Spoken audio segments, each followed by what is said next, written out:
Ooh. You scared me on that one. Yay! I wasn't ready. Good. All right. Let's get it going right here, right now. This is TMI. A little too much information. If you didn't know by now, my name is Chad, and every single week I'm joined here by the host of TMI, the one and only Shelly Martinez, who literally jump scared the shit out of me before we even hit the post. We didn't even hit the post of the song and you scared me, but wow, how the hell are you doing this week? Keeping you on your toes. See, that's what I do over here. And here's the thing. You bet your boots. Excuse me, you bet your fangs. I always have some fangs near me because you never freaking know. I used to, and I'm going to do it based on this convo. I used to even carry these in my purse because you just never know. And there was one time TMZ caught me on Hollywood Boulevard who had their fangs ready. I did. So there you go. Wow. So it's fang time. It's not hang time. It's fang time. It's fang time. So, oh my gosh, can I just tell you, I am tripping the F out because yesterday I had like a total...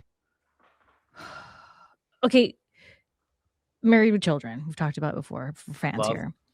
Remember the episode when Al is training Kelly because she's going to go on a sports game show? Yes. And so Bud tells him the way you do it is you could feed her all this information and it'll stick, but other things will leave her. And so the joke was like she was retaining all the facts that Al was giving her, but like simple things were going out the other ear and like she was messing up whatever. So Bud tells Al that when she gets to a certain point, though, that's it. That's it. You can't go anymore. And she's like, that was me yesterday. That was me yesterday. And I immediately thought of that scene. I was like, that's how I feel. And the reason why is I got so much information yesterday that just I'm still trying to process. And it's because I did an interview with a vampire. I interviewed Kevin Thorn for Vampire Radio yesterday. And I asked questions. I asked about the Batista night, the whole thing. I told him how on our show here that you brought up how come no one stepped in. And then that's when I realized, oh my gosh, I think Kevin did. And I never realized that. I told him the whole story about how... Like I told him the whole story and I got his side of the story and it just tripped me the F out. And so I'm like, dude, it's a lot. Like it's a good thing. So I'm not saying it's a bad thing. It's just, it's like my Kelly Bundy moment, man. It's a lot of information that's now I'm starting to get over the years I've been collecting. And yesterday with Kevin, I went, I overloaded. So I got to interview the vampire on his birthday. And in interviewing him, let's get deep. It gave me a rebirth of my freaking self on freaking Kevin Thorne's birthday, Kevin Verteeg's birthday. So like we talked about Mordecai. And here's the thing. I'm just giving all these spoiler alerts. So go watch it, the Vampire Radio on the Monty and the Pharaoh channel.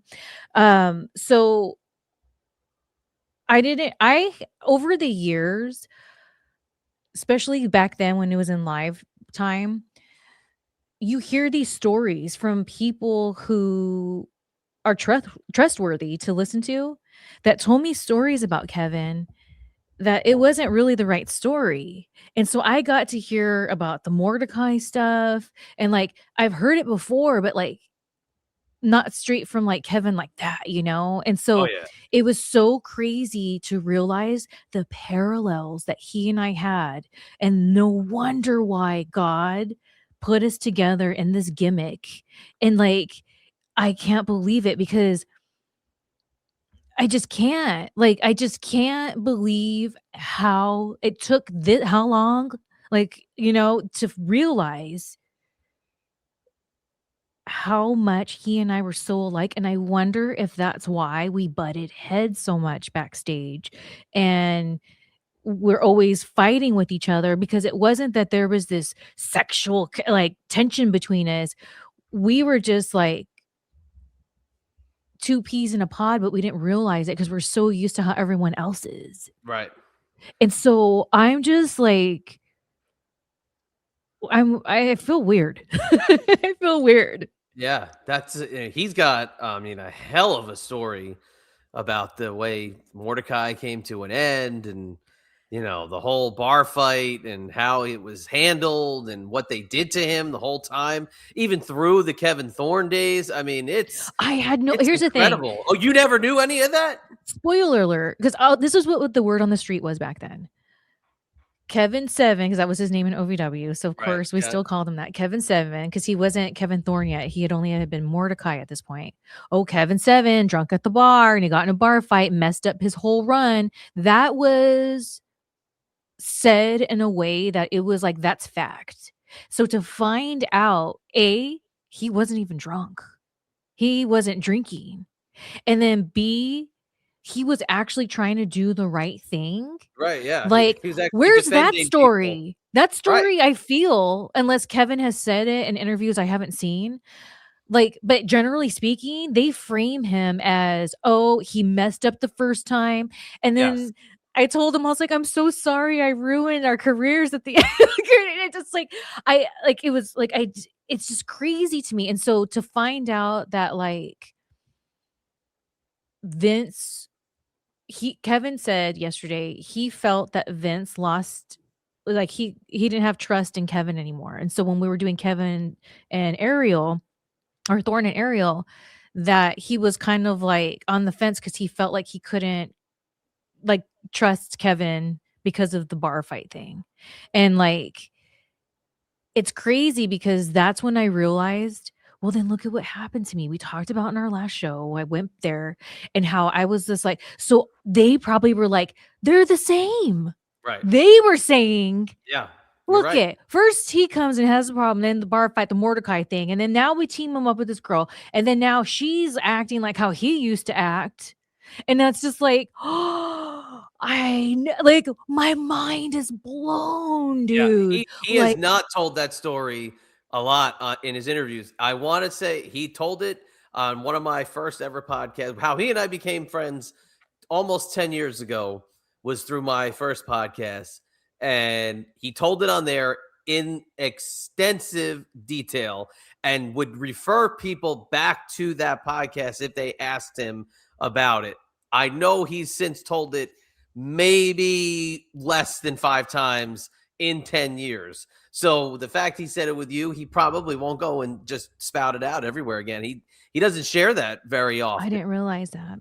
So I'm not surprised that you wouldn't have heard it if you didn't know it before, because he doesn't share it very often. It blew my mind, man. It blew my mind because what did I say at the last show? I said, I wanna know what they were saying behind my back, so hit me up privately. Remember I said, "Hit me up privately, people, like, that I used to work with or whatever." Like, I wanna know, and it's like, just hearing Kevin's story in detail, I don't need to know, I already know what they were thinking, and it makes sense. I'm not saying it's right, but it makes sense how my firing was handled because it's like I was already here's the thing, I never felt that I was, like, under the radar in, like, a negative way because, like, no one ever said anything about the way I dressed. No one ever said anything about, like, my Ariel character. Vince said I was doing a good job, so I felt like I was fulfilling what they wanted, so that's why, like, I was doing a good job, like, whatever. So n now I'm realizing that I didn't think I was under the radar because of all those things, but unbeknownst to me was that story about Mordecai and Oh, the yeah. firing of Kevin, because as far as I was concerned, it was he was drunk, he got in a bar fight, he ruined his career. Now he finally got his job back, and now he's getting a second chance. That's the narrative that was out there, and now I realize more than ever we were very much under review a lot, I'm sure, because of his past. And then all of a sudden I'm getting upset with Shawn Michaels, and then I'm getting upset with Randy Orton, and then the night with Batista. And so I thought, no one cares about me. I'm not somebody that's going for the women's championship or politicking to do that. I'm very happy with my role. Like, I get nothing but positive feedback. Like, cool, like, whatever. But I thought I was kind of like, I felt like I was like at the bottom of the totem pole, but I was totally fine with that and not looking to go anywhere else because I was happy with what I was doing. Right. So I thought I was not under the radar. And now I realized I was always under the radar because they were watching Kevin to make sure he was trustworthy. Right. And then it makes sense. Different scenarios that kind of just went through my head of him just kind of sitting there and being quiet. Like, there was this one time we were in catering. I can't even tell you what he did to piss me off, but Big Show was sitting right there. And I used to love talking to Big Show. I had a huge crush on him, but he was married. So like, I just kept it friends, like, had to respect that. And so I was sitting there talking to Big Show, and then Kevin was there. Something happened. I don't know what. And I just went off on Kevin. And it's like moments like that to me, I thought, okay, we're in catering. No one's really here. This is between me and Kevin. So it's not like I'm like going behind his back and saying this and that about him. I'm saying it to him. It's our own problem. It's nobody else's. Like, I'm dealing with it. Going back to that old school mentality I was brought in. So now I realize that must have gotten back, I'm sure. Because they're like, what? I just remember Big Show being like, and it's like, I got loud. And so I'm sure I was under the radar quickly because I was over there fighting with Kevin backstage. I mean, look, all great duos have their own little, strife. I mean, it's the history of the business where every duo they never got along. It wasn't every duo wasn't a perfect relationship, but Kevin, the Seven character had an amazing trajectory and got switched. Mordecai was, I mean, just the black and white could have been absolute perfect foil for the Undertaker. Apparently Vince McMahon was going to be worked into the storyline as like the higher power for that whatever could have been developed in a feud.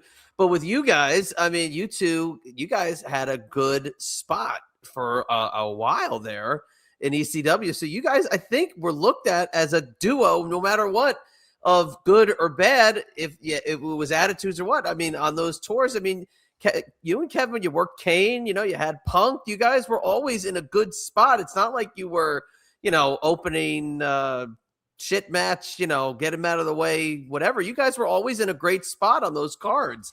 So they had an idea for you. They wanted you to be something, but you're probably right that they had you under some little. But you have to understand, like, you totally make sense, and you're blowing my mind right here. But you also have to think, Punk then wasn't who Punk is today.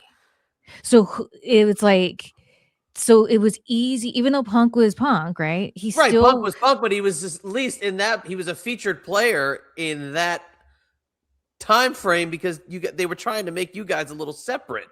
I guess what I'm saying is, like, so I, in that time, didn't look at it that way because Punk was like, to me, oh, he finally got his break. Punk's been at it forever. He was Punk, he was just Punk, the guy from Chicago, like Punk. It's CM freaking Punk. Like, so my view, even like Elijah Burke too. Yeah, like, that's another one. Yeah, Elijah Burke. Shout out Elijah. Elijah Burke, to me, I really connected with him in OVW, and to this day have a very special place in my heart for him. And so when we were teamed up, again, I didn't think at that time I was like in this great spot, and I didn't even think I was in a bad spot. I was just happy with what I was doing. But my point is my mentality was, wow, me and Elijah used to train at OVW, just trying to make, now we get to work together. Freaking Punk was in that class too. And then Kevin, working with him, even though I get mad at him and things like that, like I got to know him when he was trying to get his job back and he would come around OVW while, like, when I was just under contract. And then, I got to know the striker a little bit better. And then at Monty, oh my gosh, I loved him so much. Like, my mentality then was, I am getting to do what I love and being a vampire with people that I trained with. This is so freaking cool. That was the energy behind me and what I was thinking. But the reality is what you're saying. We were getting a push. I didn't look at it that way. I didn't think that. I thought I was at the bottom of the totem pole. Right. The entire time. The entire time I thought I was at the bottom of the totem pole. And I was, like I said, I was fine with that. But you're right. We were getting pushed. Kevin was getting a push. And it makes sense now why there was people backstage trying to get me and Candice Michelle to have a rivalry. There was people backstage, like, in my personal business, all these different things that I just didn't understand. Now it all makes effing sense right this freaking second, because I never looked at it at, even now when I see that kind of footage, I think, oh, look how cute when we were all like doing our thing. Like, I still, until you just said it right now, Chad, never looked at it as we were in a good spot. We were in a very good spot. And who knows what would have happened. But I just so great. Now I have more to marinate on. I mean, look, it's one of those things. Like again, that's when I worked in the WWE for my short 6 months. But also too, I look at that era as like the last real era of when I loved the business, and I watched some of those like fan cam clips that you can still find, and like you watch the European shows, and you guys were so over. When you were in Germany and Italy and those towns that you went to on those tours. And again, like you see, there's matches of you guys against Kane. And like that would have been such a great television rivalry had they been able to bring that to the surface. But there was probably something that they just didn't want to get behind. But at least they had the faith in you guys on the loop. So you had a push. We were being tested. Now it's making sense. Oh, but that's what I'm gosh. saying. There's a push to a certain extent. You go on those loops so they can see, well, do you what do you think? Can they handle this if it goes any further? But yeah, I mean, look, I can talk about you two as a duo all day. I was being tested. Oh my gosh. Let me tell you something. You gotta look at it this way too. Hold on one sec. You gotta look at it this way. And this is one thing, I'm not sure if you've ever looked at it from this perspective. From the aerial point of view, put yourself back in your aerial fangs and your scary hair and all that stuff. You were created for SyFy.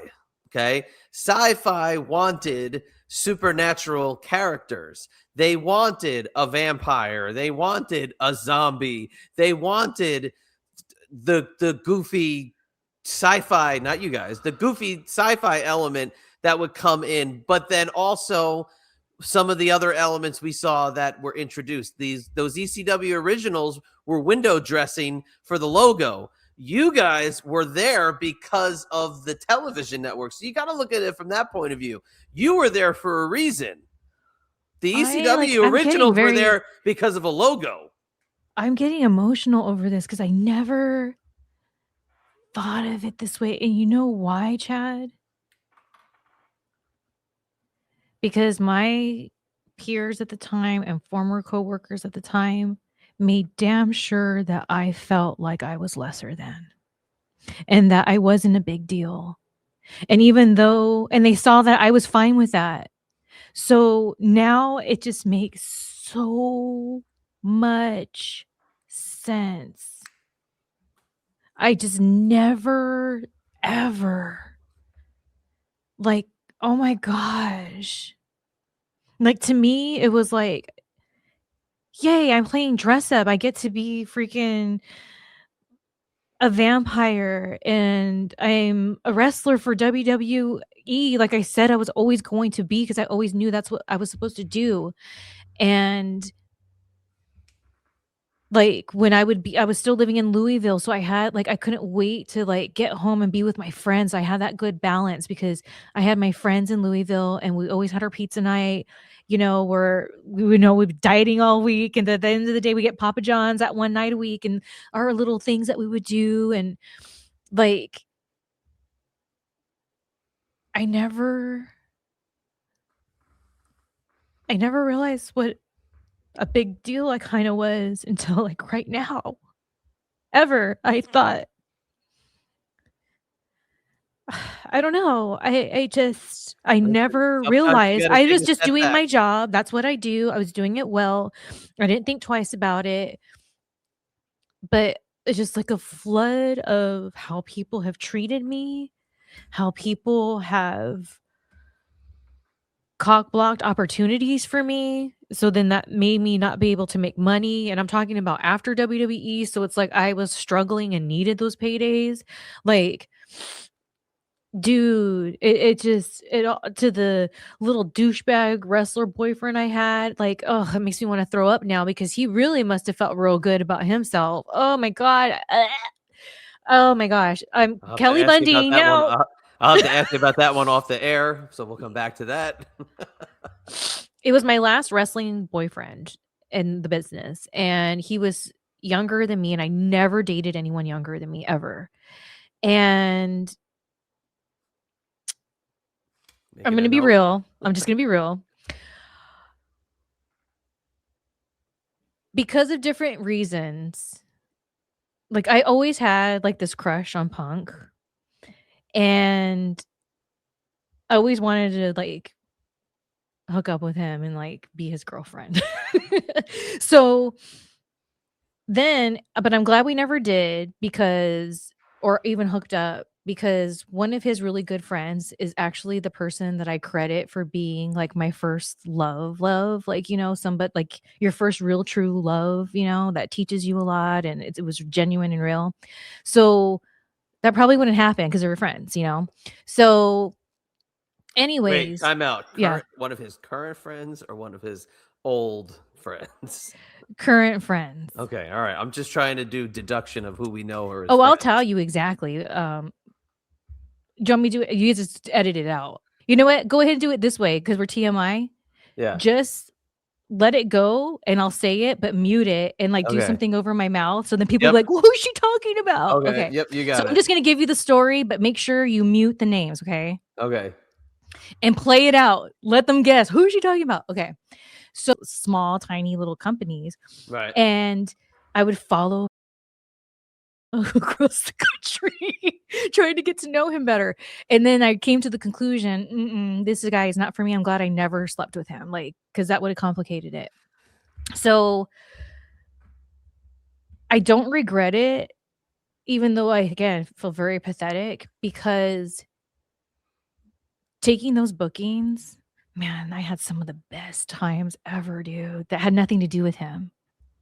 Whether it was moments in the ring, connecting with the fans, connecting with people in different territories, like specifically other female wrestlers that I'd be working with and stuff like that, and creating these moments, like, oh my gosh, that's why I signed up for wrestling. I wanted to be that person. And because what got me there was wanting to get to, and I think when you think about it's kind of a healthy thing in a way. Before thinking if I'm going to sleep with the guy, I was like, I need to get to know him. The only way is I had to be around him. Okay.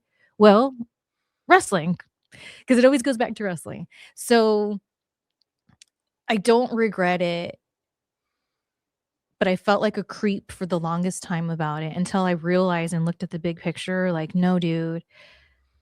And I'm so glad I never slept with him. But anyways, so going back to Punk. Going back to So Punk. Okay. I was in my Punk era of Back I to know reality. I can never be with him, but I can always have a crush on him. And a Now, big thing time out. Sorry, got to interrupt Mhm. again. Okay, he had quite the reputation I of, know. Oh, I getting know. around to some of the divas there. I So know. I know. Chick Magnet Punk or Chick yeah, Magnet, yeah, Chick Magnet Punk. So here's the thing. aesthetically, he was my type, one of my types. And then he had this, how he's infamously known for now. He was then like a straight shooter, kind of rolls his eyes at certain things. Like, I thought he was so freaking cool. I thought he was so cool. And I was just like, dude, he's hot. He's himself. He doesn't give a shit. He'll tell you to your face. And I just didn't know many dudes like that. And I was like, so like, oh my gosh. And then like, anytime there was like these little moments that like maybe could have transpired to something, there was always something that happened. And like, it just, whether it was, oh, now he and like Maria's going after him, and then they became like a full-on couple, and like just different things, like it just, the timing was never there. But it's almost like I put him on like a pedestal because I knew I was seeing him go through the stages to where he's at now. So like I was watching that happen. So to me, I was like, F yeah, dude, like freaking Punk, man. Like he doesn't play by the rules. He doesn't politic. Look at him. And then he's sticking it to them. They can't deny it because they try to keep him down. That's why I feel, and I know a lot of people say it too, that they had him down at OVW when I was there because they were just trying to take him off the indie scene, trying to water him down. Like he wasn't supposed to be a success, I don't think. I feel that theory is 100% right on how people would treat him. Yeah. So it was so freaking cool to see that climb that he was making, because when I knew him, I saw them try to keep him down and he was thriving. So that made me put him even more on a pedestal. But I knew I could never be with him or even try to go there because he was friends with that guy. And that's weird. I would be mad. Like I put myself in my ex's shoes and I would be really, really pissed. Like at the like person I used to be with, the whole thing. So I'm like, okay, I don't want that. So going to this dude, I don't know if that's what he was going for, but he was like, kind of reminded me away at the time of Punk in a way. And so that's the only reason why he got my interest, is because I couldn't have Punk and he was presenting himself as Punk. Well, later on, I found out from him that he had been listening to my podcast and stuff like that leading up to the show where I met him at. So he was getting to know me. In my head, I'm thinking, oh, cool. He was listening to my podcast. He wants to hear the story. Bitch, no, he was studying me. He was studying what I like. And who did I always put over? Freaking Punk. I was always putting over Punk. I even did a photo shoot. I'll have to send you the picture. And it was for my website. And I have my CM Punk shirt on and it's like cut off. Like I have put him over to the moon, not because I'm thirsty for his attention, but because I support that as a person in the business and saw his rise to fame. So that's the only reason why that guy, like I said, had a chance. He studied me. Long story short, he ended up cheating on me and everyone in the locker room knew except me. And the girl was in the locker room. Ooh, that's a double whammy. And I'm over here sharing my freaking cannabis with that bitch. Thinking, oh, well, we should wrestle sometime. Like, I think we'd have great matches. Like, oh, that's idiot. Even worse. That's like even worse. Like I draw the line right at sharing the cannabis. It's deep because there's some people, even if I'm struggling, if I don't like you like that, like I won't. I'm a person like that. Like some people would think I would never pass smoking with somebody, especially if like I needed it. Nope, I won't. It's a whole thing. So I felt really stupid. But anyways, so why were we even bringing him up? Oh, because the big deal. The big deal. Going back to that moment where I had I didn't realize. Yes, you put it all together. It made me throw up even more in my mouth. Because that guy was like one of the worst boyfriends I ever had. He's a second to worst. The number one, no, but number two, yeah. And we're gonna have to talk about number one at some point. We will. We'll make it. Wait. Just question. Sidebar. Remember where we were? Was number one also somebody in the business? No. Okay. All right. No. Okay. Continue. So, and who knows? I don't know this ex-boyfriend I'm talking about. Like, I don't keep up with him. Maybe he's changed. A lot of time has gone by. It was a long time ago. Like, so I'm not trying to throw bad vibes. I'm just saying one of the things that I shame myself for, Chad, like I shame myself all these years for ever being with him because he was, I don't know how he is now, was such a douchebag, was such a like just not a good person. Like everyone out of the woodworks came out and was telling me their stories about him. Like not good. And so I thought by then I knew better. I knew better. And I let this pipsqueak over here like sideline me. And so for Okay, wait, I years, got a go ahead. sidebar again, so I'm sorry to keep cutting you off. Go ahead. Is this during OVW? No. Okay, all right, sorry, continue. So I always say this, the only positive thing that came out, I mean, at the end of the day, this is why I would not change because I used to say, I wish I just never met this person. Like, and I'm a Okay. butterfly effect kind of person. So I until this guy never said, "Oh, I wish that didn't happen," even if it's something really bad, because it's like, "Oh, now I am who I am." Like, I couldn't find where's the good thing here. And so it wasn't until I have a friend, Kristy Rivera, shout out to Kristy. To this day, she's still my friend. She was in the East Coast wrestling for a long time, CZW, OG. Look her up. She's freaking badass.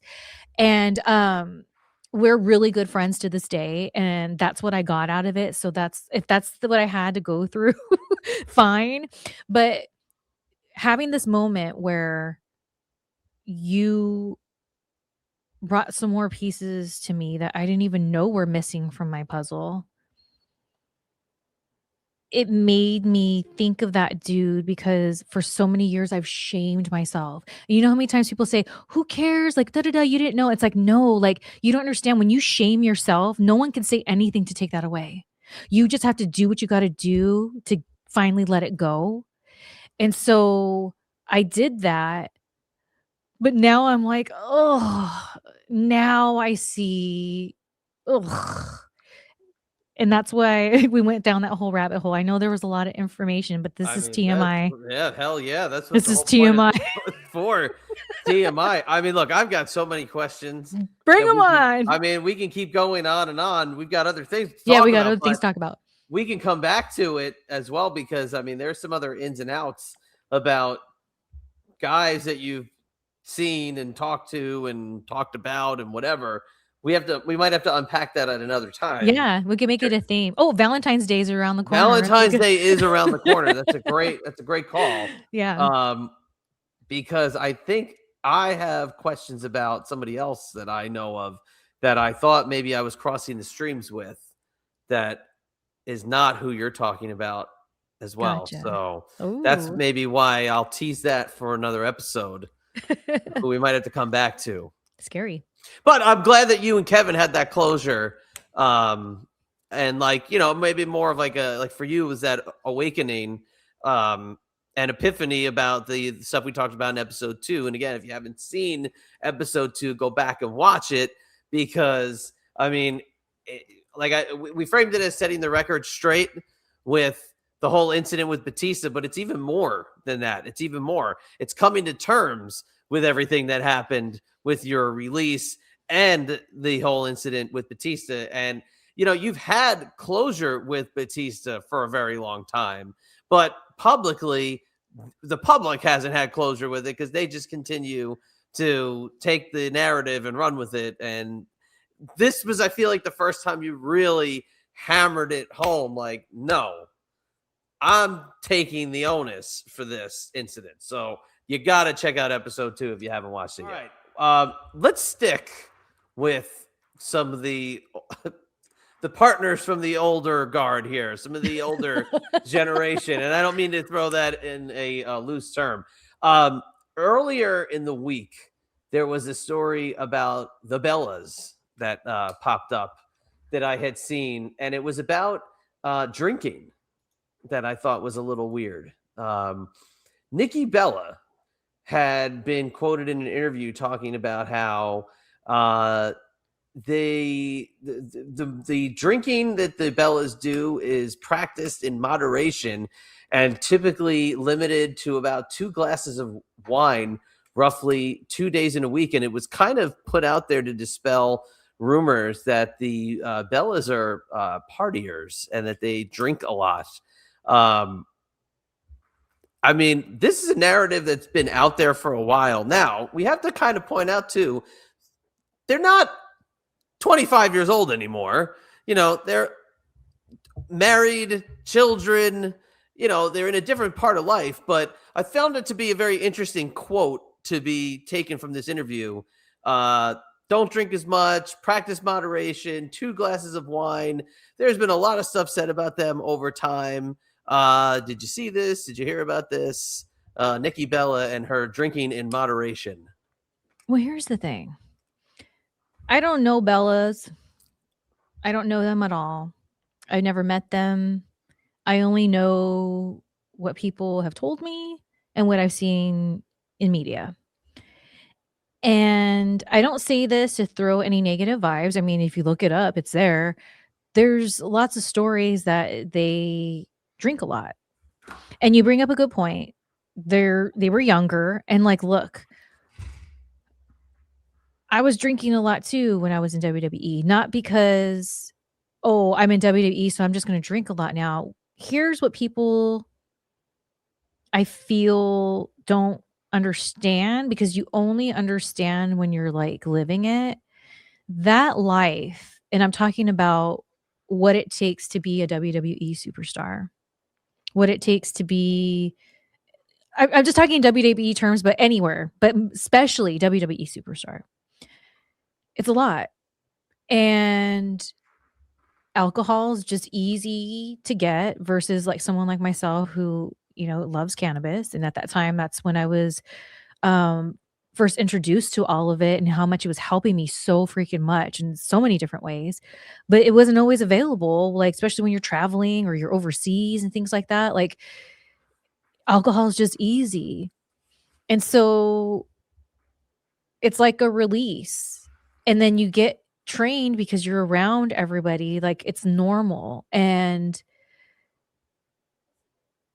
once you're out of that environment, you have to choose to rewire your brain to not live that way anymore, or you continue to live that way. And then a lot of times it doesn't really work out that well for people. So it's like this mental toll and hardship. And like I said, wiring your brain to depend on something because they're in survival mode in a way. It's really deep. And I think that's why a lot of people who have like really bad struggles with it, to where it's like messing their lives up and stuff, that's something that maybe they're not even realizing themselves. Like, I had to like I was living that life so long that way, dealing with things, coping it, using it as a coping mechanism. Like, how, like, you don't think about it until you really strip it back. And a lot of people don't, because they just don't know how. So when I saw these headlines, I thought, it sounds to me like, I could be wrong because I don't know this interview or whatever, but it sounds to me like it's like, no, I don't, no, we don't drink that much. No, no. And if it would have been like, yeah, we used to party hard and this and that, and but now, we realize it's all about moderation. That's so much of a more powerful story to tell. And then when you have people that are within the business that, I don't know how to say it, but let's just, for lack of a better term, are struggling and they're looking for like support, or I don't know, something positive, like, I don't know, or just an answer. And then they're like, oh, the freaking Bellas, that is not how I know them. And they're over there saying this. And then it becomes like, oh, fake and phony and blah, blah, blah. I can't trust anyone. Well, I'm just going to deal how I deal. It's like this whole mental thing. And it's very hard to get out of that cycle. And it's, I wish I could articulate this better. It really rubbed me wrong, and I could be wrong. I want to be wrong. I want to feel like these girls are saying this because that's what they mean and they're trying to put something but it just sounds like very, oh, we don't do that. Oh, no. Right. Oh my goodness. Oh, no.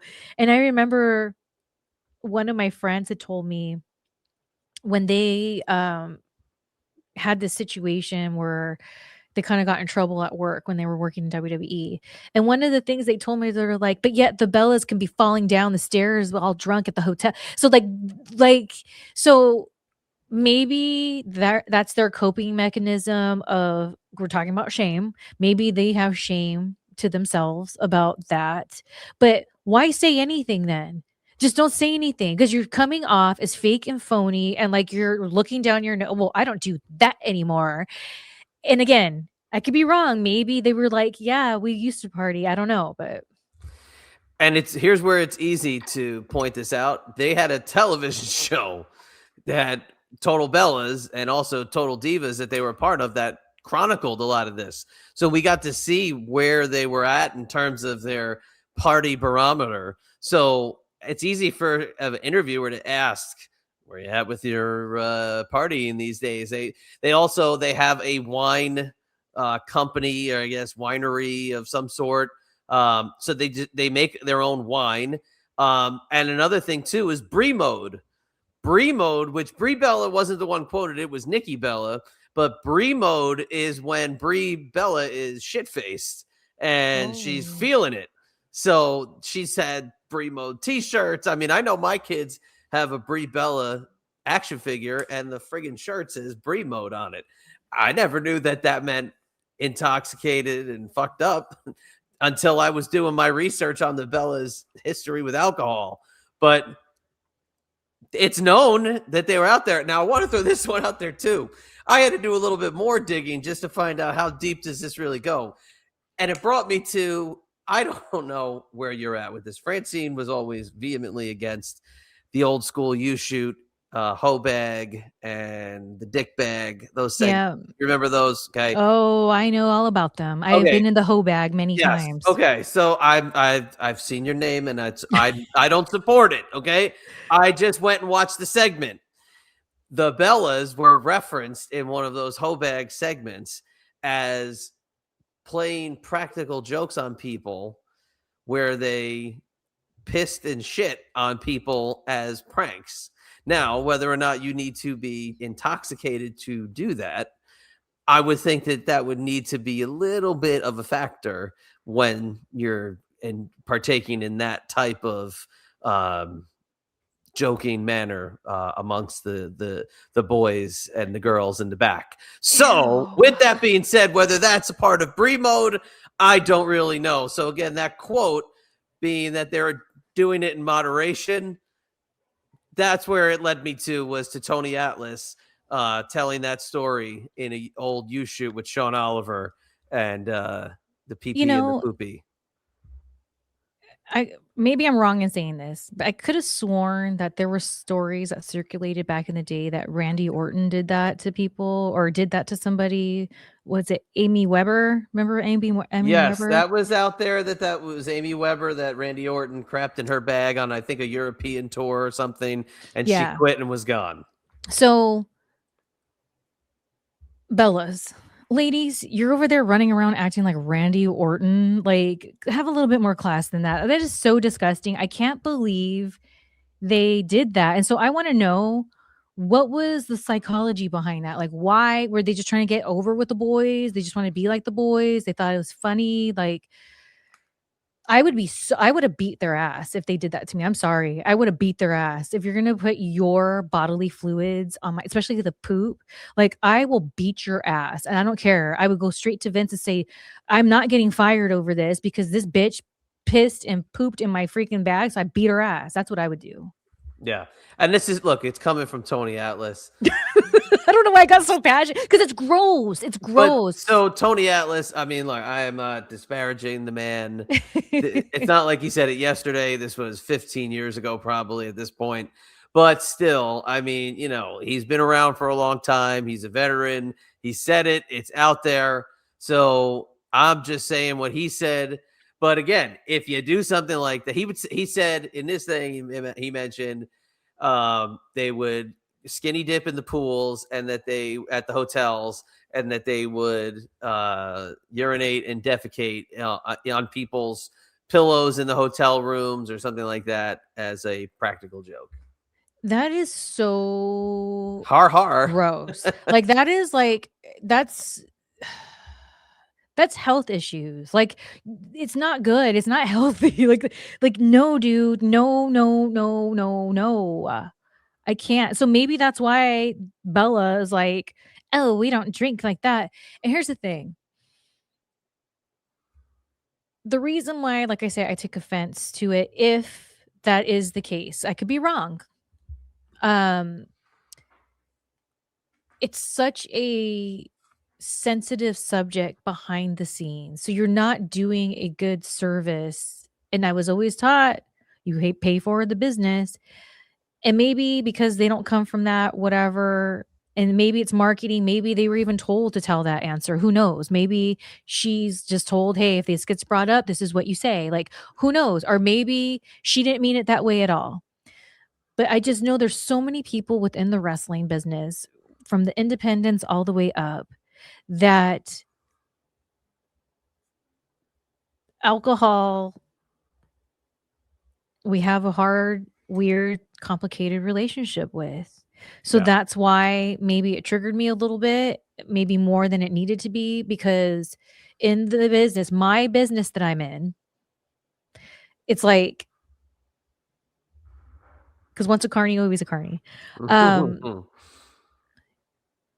If things like that are going to be talked about, I wish they'd be talked about in a more proactive way, so that people who are too ashamed and shame themselves, that don't want to talk about their struggles with alcohol, can at least see, oh, Nikki Bella told the whole story and how they abused alcohol before, and it just like whatever, and it didn't make her feel good, and this and that, and did stuff that whatever. And now they realize that, you can have a healthy relationship with alcohol, but you just got blah, blah, blah. Like so much more powerful. And Bella doesn't owe anyone anything, but if you're going to talk about it, I don't know.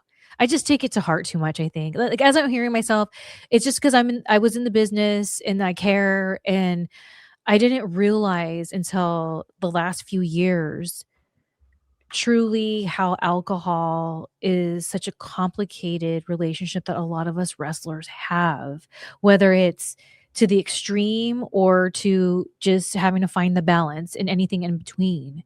And it makes sense to me. Like there was a time where I got drunk and I wrestled drunk. And I'm not proud of it at all. I'm very embarrassed. I still think about it to this day. I apologize to the promoter, the whole thing. So I've been there. And that's why I take offense to it so much, because I feel like when you try to kayfabe what's going on and just acting holier than thou, you're just giving a disservice to people who you never know need to hear it or whatever. It just gives me icky vibes. I'm sorry I had to go so deep into it, but that's just how I feel. I'm sorry. Not a problem. Before we continue, I have an observation, but here is the actual clip of Tony Atlas. Put them in there. All right, in there, huh? Well, how about that? They were like that video. Oh, yeah. Oh, that's how they were living, huh? But they like doing it to people. Did you get a bit of a show? No, I just hear in the dressing room some guys, they did that too. They wait for you to fall asleep and they go and pee and tap on you. I was in Arizona and they flop around in a tub, in the swimming pool, not a stitch of clothes on. Good for them. I went to my room. There you go. We didn't say it. So Bellas, don't put any little voodoo curse on us or anything. It's Nope. Tony Atlas. It was Tony Atlas. But did you We're just ever notice? reporting. Did you ever notice in wrestling, crapping in something, whether it's food or a bag or a bed or on somebody or in somebody, is like fairly common. But if you hear about like digital marketing or accounting or tax services, we don't really hear a lot of stories about people crapping in their belongings or their files or their workspace. We don't hear a lot about that, but in wrestling, it's pretty damn common. I don't know. You're it's kind of right, a weird dude. observation. You know what I mean? Well, because I also come from the actress model background, and I can't ever tell you a time I ever heard a story like that on a set or a photo shoot ever. It's only wrestling I've heard about people taking dumps and peeing and things of that nature. You're so right. What is that? Something Ew. about wrestling. I don't know what it is. Ew. It must be one of those, as Vince would say back in the day, time-honored traditions in I the guess it's wrestling freaking business. disgusting. I mean, him and Janelle Grant. Well, I mean, again, and I've heard through the grapevine, it wasn't only Vince, it was some other executives in that company partook in the old numero dos. Maybe it just goes back to like the humiliation ritual. It's got And to what be that something like that. you know It's what I got to mean? be. It's And got to what be. that, even if someone like a wrestler that does it doesn't understand what a humiliation ritual is, they know how they feel and what that feeds their spirit after they do that.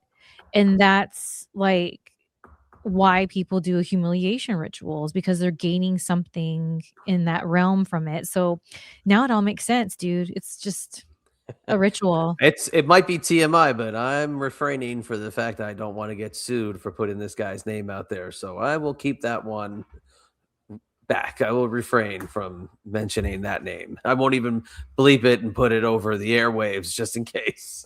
You never know. I'll tell you otherwise. I'll tell you on the side, but Okay. not over the airwaves. Okay, I get it. They're always watching. They're always always watching.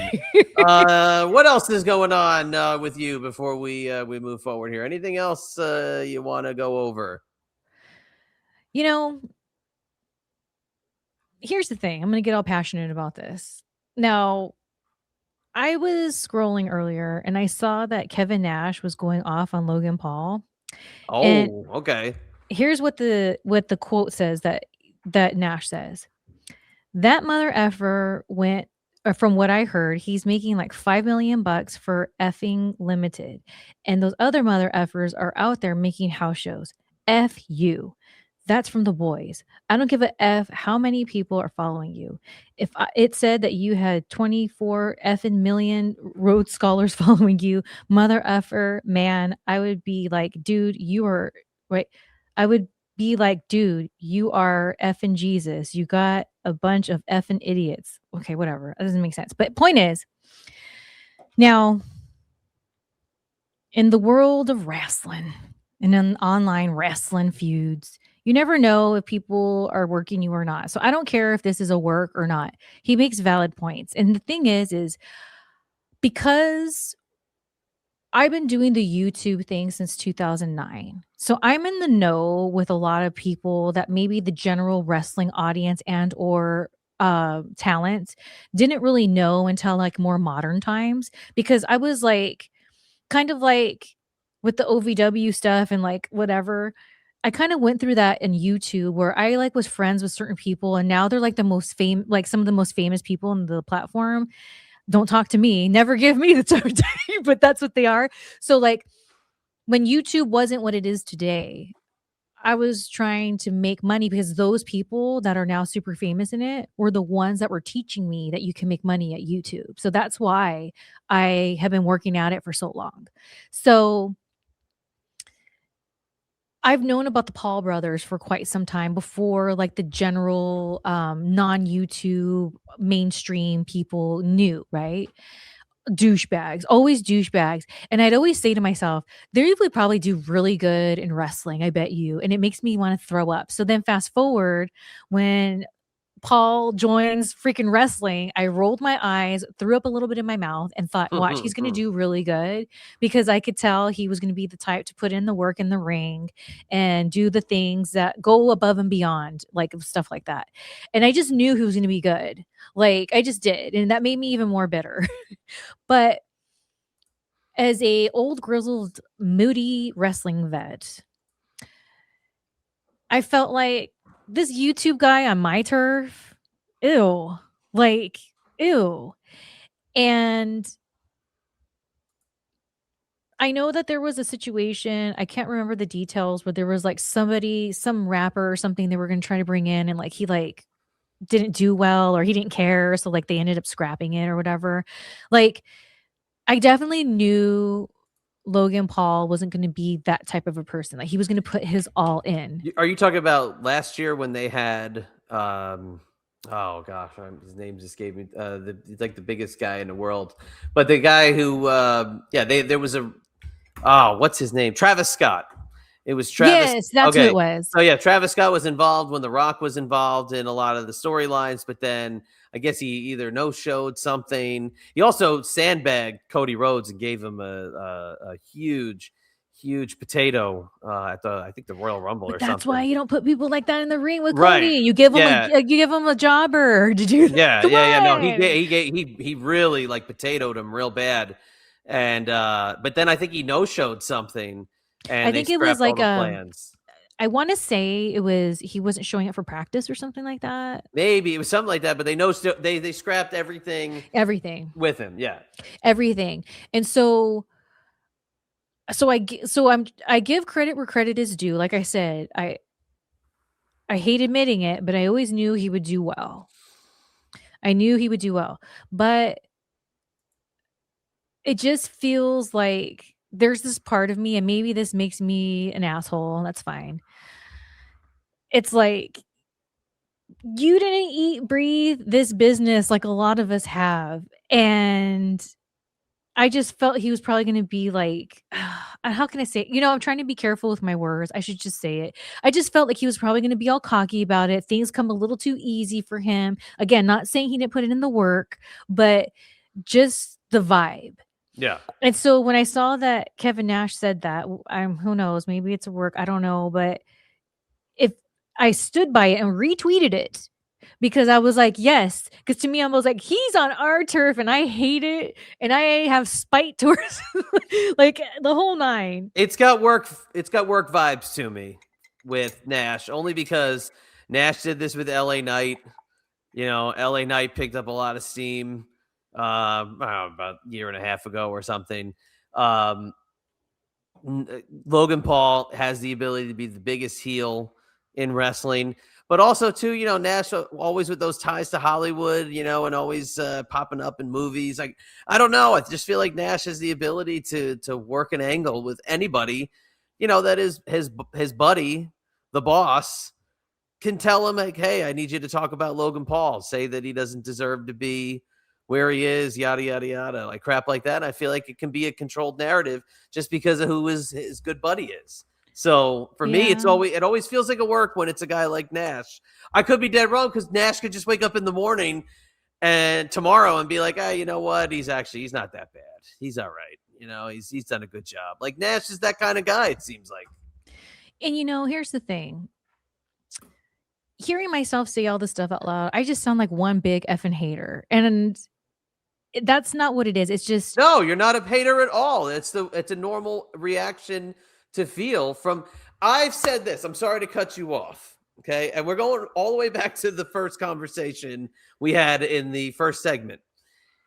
The gentlemen and ladies that were developed by WWE between the years of 2003 to 2010 have the biggest gripe in wrestling history because of everything that they've done for people since about 2015 on, whether it's the developmental program or the amount of TV time they give people. Logan Paul's a great example. Logan Paul is a YouTube star that they just let practice at the Performance Center, and then poof, he just shows up for big shows and TV, and boom, he's off to the races. So you are exactly perfectly fine to feel how you feel because he didn't pay his dues. He's just doing the major shows.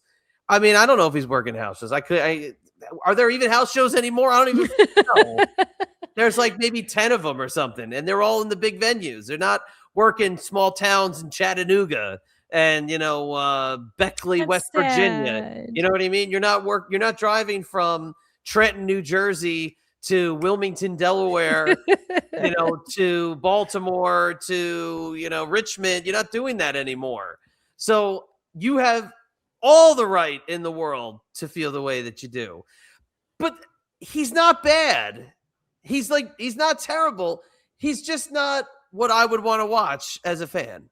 He's just not my cup of tea. I think he's not bad as a heel. I think he's great to root against. And here's the thing. So you make good points, but I still feel like I sound like a hater. But here's why, if people want to feel that I'm a hater, I kind of do. I guess the reason why is because of me being mixed up with YouTubers before YouTube was huge and learning things. I know how he's treated people. I know Fair. the deal. So it irks me. It's like, when are you going to get your punishment? Like, when are you going to, it's an injustice. And that's why, like I said, I knew he would put in the work and he would get a push and the whole everything. I knew it before he was even in it. Like I said, I always thought he'd be really good. The Paul brothers in general be good at freaking wrestling. They would survive. So yeah, okay, fine. I'm a hater, but it's because I know the stories of how he's treated people, and it just rubs me so wrong when people are disgusting to people, and what makes them, who knows, maybe he's not that way anymore, but let's say he is. So if he was still treating people the way that I know these stories, doing things like WWE and all this, make it worse. It makes them that worse with people. Fair. Like they're untouchable. Fair. So it's like, you need to be spanked, Logan Paul. I see how WWE makes people feel in the moment. It takes them sometimes a little while to come down from that cloud, but he's a guy who, even if they were like, all right, your contract's up, we're not renewing it, his cloud would continue to just continue. He would just be where he's at. Now, I will give this to his brother. My kids watched him on one of the Disney Channel shows that he used to be on. And I got to be honest with you, he's pretty damn funny on that show. So Jake, I always Disney kid. Yes. Yeah. He was on the Disney Channel show back probably 10 plus years ago. And he was pretty damn funny on the show. It was more one of the highlights. So, I always went Jake over Logan, in the Paul brother debate. But Logan's not bad. For as a heel, I mean, I still think, Dominic Mysterio gets better heat, but Logan Paul's right there. People hate his guts. So it's, I think they equally douchey, but I think that Jake is the greater than Paul brother. Yeah. Well, I would agree with you there. Do you watch the WWE Vault channel on YouTube? I don't. You got to subscribe. I would love to get your take like once a week on, because I mean, I know you like old school. I know you like the back in the day. I know you like that style. I don't know how much you watch anymore. This is the only thing that keeps me going as a fan is the WWE Vault. But they find such random stuff that they put out. It's like truly what we've been waiting for as fans of wrestling, a channel managed by the only people that have the Vault to put this stuff out. But they put out such great content every week. I don't know. I was thinking, if you don't watch it, you should. If you like old school and you like watching a random match that you haven't seen in 20 years or 20, 30, 35 years, watch it. It's so awesome. I had no idea. I thought it was like the up-to-date stuff. I had no. The WWE Vault. I mean, today, before we started recording, Diesel versus Bret Hart, Royal Rumble 95, just dropped on there today. Battle of the Royal Albert Hall from 1991. Watching that earlier today. I mean, this is amazing, amazing stuff that they put out there. You might pop up from some random match that you never knew existed. They throw up all the Rumbles. They throw up stuff, dark matches. It's amazing. They're finally dipping into the Vault. I've been singing the praises of the Vault for a while, but all right. Well, I have to check it out. Yeah, if you haven't seen it, check it out. So before we wrap up, anything else you want to touch on? Let's talk about Kelly Osbourne real quick, and then we'll wrap it up. Kelly Osbourne. So here's the thing. There's different videos out there. It seems like from her social media of her out there, and she's upset that people seem to be online bullying her and having negative comments to say. And look, I get it. Your dad died. They were close. Like, that's rough. And that's going to take a toll. But where it rubs me wrong is it'd be one thing if she was like, when the videos I've seen, she's like, oh, people, what is wrong with you? These are grown ass women. And then they're talking about the way I look and blah, blah, blah. And it's like, if she just would have been like, it sucks that people are online bullying me. My dad just died. I'm sad, and just left it at that instead of going into this drawn out thing of like little details. And the reason why that bothered me is because she herself has done that to people through media. One of them is, I remember when the Ozempic first was like the thing. And here's the thing I'm here to tell you. I see all of this before most of the country. Why? Because I live here. So I remember a friend of mine, when she came to visit here, and she's from the East Coast, she's like, it's so crazy how like, at the time, GLP-1s, the weight loss medications that are out there, like Ozempic and things like that, they weren't as mainstream yet. They were still expensive to get to people. But over here, they were already ahead of, they knew they were going to market it. And we were in Venice Beach, and there was these dudes, and they were not doctors, but they had on like doctor looking outfits. And on the back of it, it was like Ozempic, da da da. So they had like a pop-up shop for Ozempic. So before like the rest of the world, they try things out here in New York, but like, they try things out. That's just what it is. But they really try a lot here. And I really saw the explosion of Ozempic and GLP-1s here in town. Now, when it was that period where it wasn't so mainstream, Kelly was on a interview, I think it was a red carpet or something, and she was talking about Ozempic, and she was like, she said something to the effect of, people are just mad because they can't afford it. And at that time, it was a higher thing. So things like that, things like that, of course, people are going to come for you. What do you think? They're going to forget that you were like, oh, you people are too poor, and you're just mad that like I lost weight and this and that and whatever. So I did some digging to see if like she ever admits to doing it, and I couldn't really find anything. She did admit to some weight loss surgery. So I don't know. But here's the thing. The way she looks now, that is how a lot of people that I personally know now look, that have been taking the GLP-1 medications. That very sunken in look in the face. Yeah. This very like frail looking body. The only person that I personally know that has taken it and looks amazing, because I feel they did it the right way, is Rebby Hardy. And I say that because she publicly has talked about it. She's been like, yeah, I used it. And she was on my Vampire Radio, and she had talked about it on there before. And she doesn't have that sunken in looking face. And I almost wonder if it's because Rebby, somebody I feel like I was okay with her doing it, because not that I'm people's boss, but I was like, I understood, and it made sense, because she had kid after kid after kid, 4 kids after one after another. So that's going to take a toll on that body.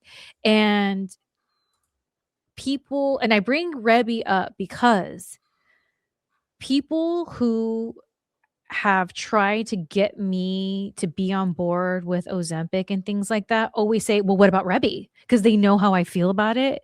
And it's like, yeah, but you didn't have a kid after kid after kid. So all of those people that did it to lose that weight, that's the look Kelly has. So I personally know people that's why I'm like, it's got to be something. And I know her dad just passed away, and it's sad, and it sucks that people are being negative, but you can't expect people to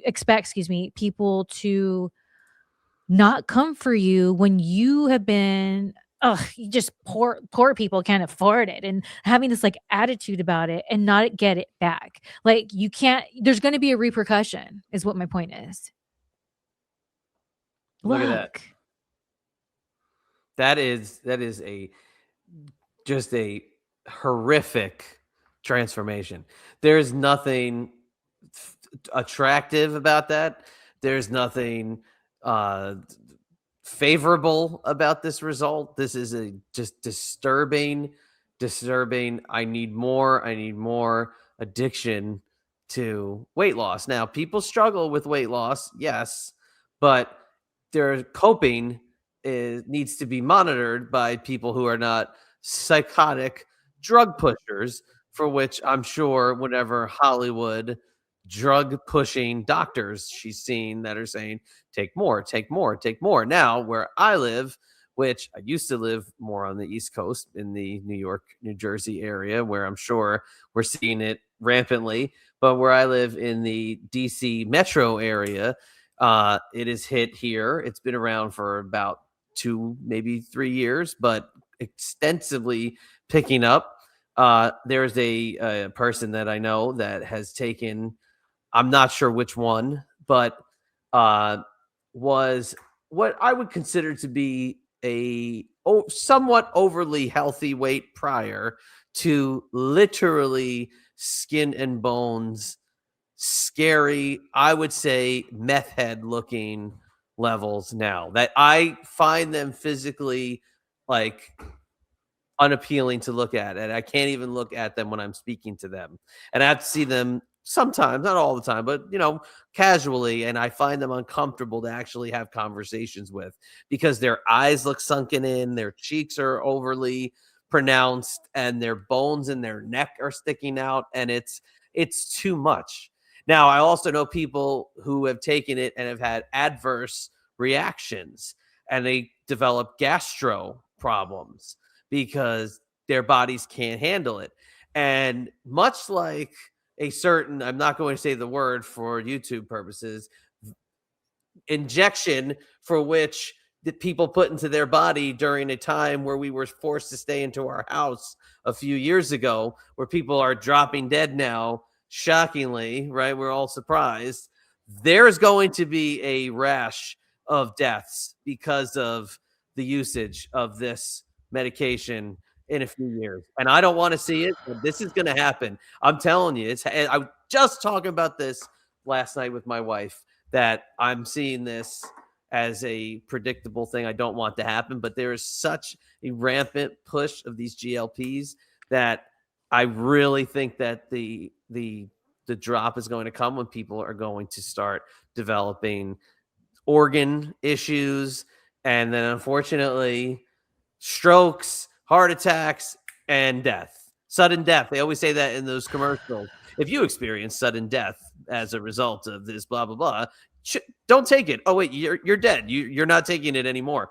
But there's people who take it and their gastro tract gets fucked up because they can't handle it. So Kelly Osbourne is probably the most, I would say, like, egregious case. Meghan Trainor is another really just absolutely stunning transformation. And I don't mean that in a, oh, she's stunning perspective. I'll show you Meghan Trainor. Do you know Meghan Trainor? A little bit. All about that bass, she's all about. Yeah, I know that song, but I'm not really familiar with her. But I do see that she's been pushed for like, here's she's lost weight. Here's pre Meghan Trainor. Okay, nothing wrong with her. No, cute girl. Nothing wrong with her. Post Meghan Trainor. Doesn't even look like the same person. Here's the thing. Still cute girl. Here's my issue with it, okay? Now, I know I understand that there's people that use it and it's not for weight loss. I'm not talking about those people. I'm talking about people who use it strictly for weight loss, okay? So, back in the Dibiase, brother, was right after I got fired from WWE, I started taking growth hormone. And it made me feel great because I had a lot of, like, I've always had GI tract issues, and I was having issues with like energy and things like that. So it, to me, not only just made me look good, I guess you would say, but much like with like Rebby, I can relate because I had gained just a little bit of weight because, I just got fired. So I got depressed and I wasn't taking care of business. And so when I started taking the growth hormone, it almost made me feel like how ephedra made me feel without feeling the stimulation. It was just like I felt regulated and I felt in a better mood, the whole 9 yards, that everyone kept telling me, oh, this is a good thing to do. And so I was able to get out of that depression in a sense, take care of business. I was working out and whatever. So I had a friend, Dean Visk. Shout out to Dean Visk. He was at OVW with me. And before he got a contract with WWE, he was working in a hospital. So I'd always go to him for like medical advice, right? So one day I asked him, I was like, hey, what do you think? I've been taking hormone. He was like, oh, Miss Shelly, I wish you wouldn't. And I was like, what? And then he explained to me how over time it can like make your heart, grow, and it shouldn't. And that's why like different wrestlers have had different deaths, like because they were taking too much growth and that added to it, like all these different things. So it made me stop immediately when I realized that like my insides can be heavily affected in a bad way to where I can die. And even though I wish I could have taken it still because it was helping me so much, I stopped. And then that's when I got really soft. And if you look at when I was first in TNA before I was Salinas and I was just like, they're trying me out. It was some pay-per-view. Oh, was it Bound for Glory? No, I don't know. It was some pay-per-view. And I'm a little soft. And it's because I got off of the growth hormone. Now, fast forward, that's why I understand why people want to take the GLP-1s, because there's these added benefits that can come with it. But they're missing on, or they're ignoring what it can really do to you, like you're saying, internally, to where you can die. Yeah. And to me, that's just too serious. Now, another thought I have on it is if you're using it just for weight loss, I feel like you're cheating. And I say I feel like you're cheating because to get into shape for weight loss, to be at your best, you got to go over all the obstacles that are the mind F, because it's all mental. It's all, as soon as you get it clocked in mentally, that's when you can have the discipline when you have no motivation. And it's just, even if you're doing your workout and you're like, just like an autopilot, you still do it. And that's why you're able to maintain being healthy. So when they're like, oh, it calms down the food noise. Oh, it does this. Oh, blah, blah, blah. And it's like, you're not willing to do the work to denoise the food noise and try to look at why you look to food and you have all this food noise. And I know this because I had to go through that. When I was in my 20s, I had an eating disorder. Then I had my whole thing with the growth hormone. Like, so I say this not as judgment, but I've been there and I've done the work. So kind of like with, I was saying with the Bellas, I'm a little offended if somebody's going to use it for just for weight loss and not do the work, not put the work in. To me, that's cheating. I'm not saying people do what you do what you want to do. It's none of my business. I'm not going to be like, oh, you're a bad person for it. But when it's people that I've been in my personal life, I have one friend in particular that we don't even talk anymore. And when she had the same view as me on this, but then decided she just couldn't do it on her own and she had to do a GLP-1, like, the first thing I told her was, look, I just want you to be healthy. And these people, whether it's the gal you're talking about or the Kelly Osbournes of the world, they don't look healthy. No. And I haven't talked to this friend for like over a year. And so it's been over a year she's been on this medication.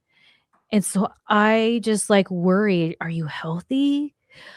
So that's why like I have such a deep opinion on it, because of all those things.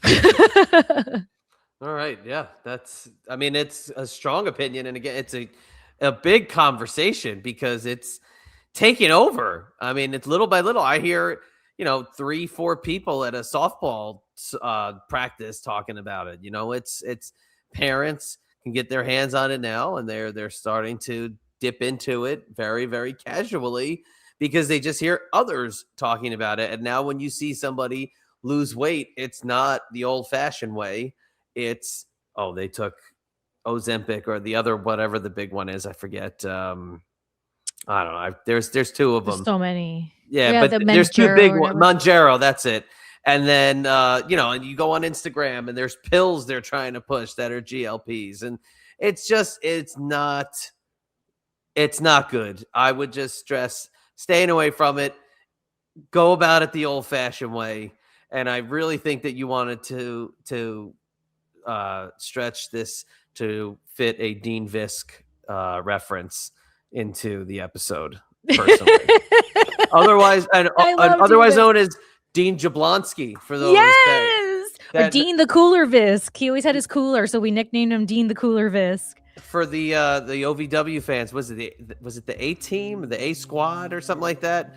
Chet and Dean. Yes, Chet the Jet. Yeah. So shout out to Chet the Jet. I love him, dude. He was one of my first OVW friends. Yeah, dude. And we bonded over because I had a bag that had Rancid on it, the band. And he was like, "Oh, cool, Rancid." And we started talking about music. So like, yeah, dude.